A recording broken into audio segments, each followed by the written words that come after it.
పవన్ కళ్యాణ్ గారు ఇప్పుడు మళ్ళీ యాత్ర చేస్తానంటున్నారు వినతులు స్వీకరించడానికి. గెలిచిన అభ్యర్థి ఎప్పుడు కూడా ఇలా ప్రజల్లోకి వెళ్ళడం చూడలేదు మనం చెప్పాలంటే. ఈయన మళ్ళీ వినతులు స్వీకరించడానికి ఇప్పుడు మళ్ళీ ప్రజల్లో తిరుగుతాను, ప్రజల నుంచి వినతులు స్వీకరించి వాళ్ళ యొక్క సమస్యలు తీరుస్తాను అని చెప్పేసి అంటున్నారు. దాన్ని మీరు ఎలా చూస్తారండి? వినతులు స్వీకరించడానికి యాత్రలు ఏంటమ్మా? యాత్రలు అధికారంలో లేనప్పుడు అధికారంలోకి రావటం కోసం నేను ప్రజా సమస్యలు తెలుసుకుంటాను, ప్రజల సమస్యలు తెలుసుకుని నేను తెలుసుకోవటం కోసం యాత్ర చేస్తానంటారు ఎవరైనా.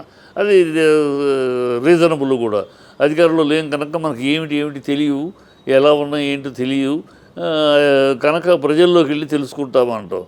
అధికారంలో ఉన్నాక మొత్తం సిబ్బంది యంత్రాంగం, ప్రభుత్వ యంత్రాంగం మొత్తం నీ చేతిలో ఉంది. ఉప ముఖ్యమంత్రి నువ్వు, మొత్తం యంత్రాంగం నీ చేతిలో ఉంది. ఏ రికార్డు కావాలి, ఎక్కడ ఏది కావాలి, అన్నీ ఫింగర్ ప్రింట్స్ నిమిషంలో వస్తారు. నువ్వు అవి తెచ్చుకుని వాటిని ఏం చేయాలి ఏంటని ప్లాన్ ఆఫ్ యాక్షన్ చేసుకుని ఎగ్జిక్యూషన్ చేసి అడ్మినిస్ట్రేషన్ చేయాలి. తప్పితే అధికారంలో కూర్చుని నేను తిరుగుతానంటే అధికారంలో కూర్చుని అంటే మీ అంత వీక్గా ఉందా మీ సిబ్బంది? మీకు ఏ వివరాలు చెప్పలేకపోతున్నారా? ఏ డీటెయిల్స్ చెప్పలేకపోతున్నారా? ఎక్కడేం సమస్య ఉంది, ఎక్కడున్న పెండింగ్ సమస్యలు ఏంటి చెప్పలేకపోతున్నారా మీ సిబ్బంది?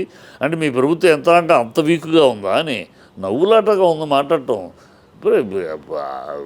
అధికారంలో వచ్చే ముందు మేము అధికారంలో లేము కనుక, ప్రభుత్వం మా చేతిలో లేదు కనుక, మాకు ఏం జరుగుతుంది ఏంటో తెలియదు కనుక ప్రజల దగ్గరికి వెళ్ళి తెలుసుకుంటానో ఒక అర్థం ఉంది.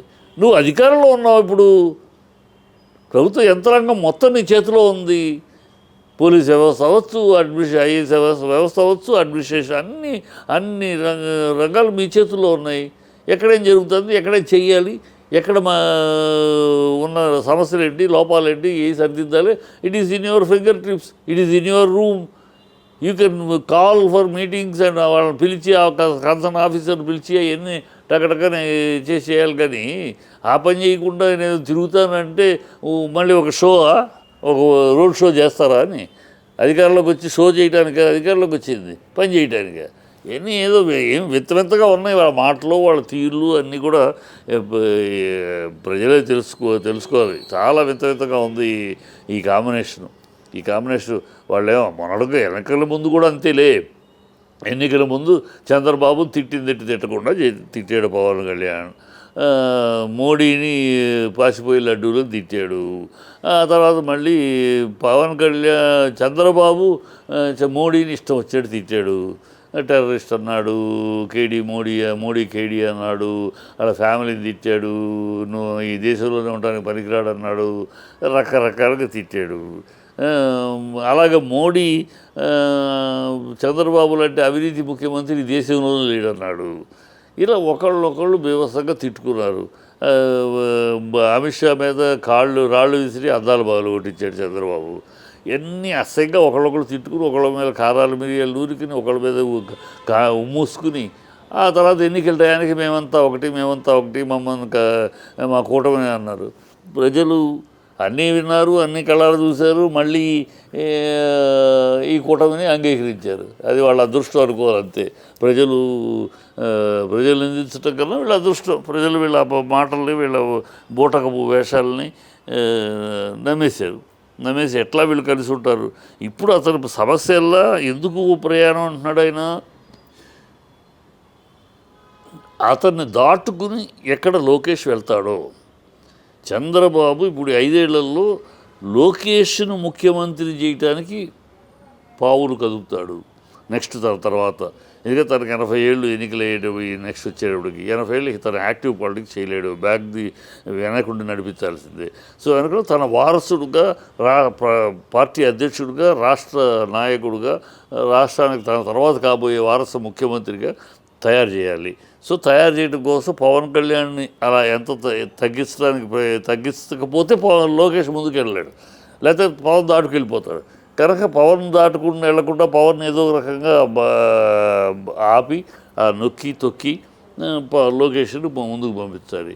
ఇది గ్రహించి ఉంటాడు పవన్ కళ్యాణ్. ఇదేదో జరుగుతుంది. మన వెనకలాగడానికి లోకేష్ అందుకు తన అడ్వాన్స్గా నేను ప్రజల్లోకి వెళ్ళిపోయి కాబోయే ముఖ్యమంత్రి 2029 ముఖ్యమంత్రి 2029 నాటికి ముఖ్యమంత్రులు పవన్ కళ్యాణ్ అనేది ప్రజల్లో అనిపించడానికి, ప్రజల్లో ఆ వ్యాపకం కలిగించడానికి వేస్తున్న ప్లాన్.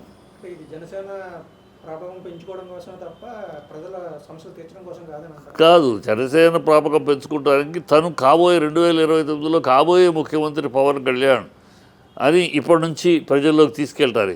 ఎందుకంటే 2029లో కనుక పవన్ కళ్యాణ్ నేను ముఖ్యమంత్రి అని కాకుండా లోకేష్ను ముఖ్యమంత్రి చేయండి అందుకు ఓటు వేయండి అంటే ప్రజలు వేయరు, ప్రజలు అంగీకరించరు.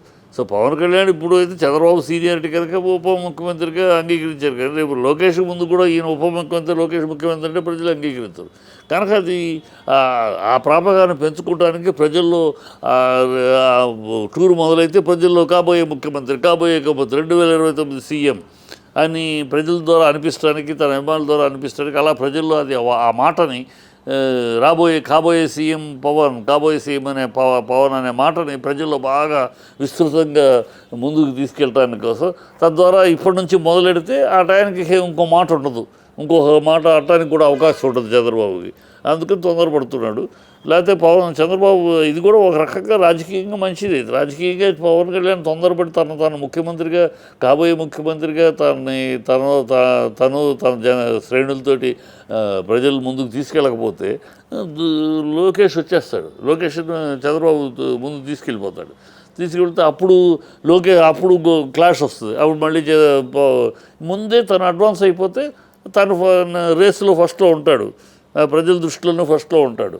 అప్పుడు ఎవరు వచ్చినా తన తర్వాతగా తన ముందు ఉండడు కూటమిలో. అది ప్లాన్ చేస్తున్నారు అంతే. అందుకే తన ప్రాపకం పెంచుకోవడానికి కాబోయే ముఖ్యమంత్రి అనే మాటని ప్రజల్లో బాగా ప్రబలం చేయటం కోసం.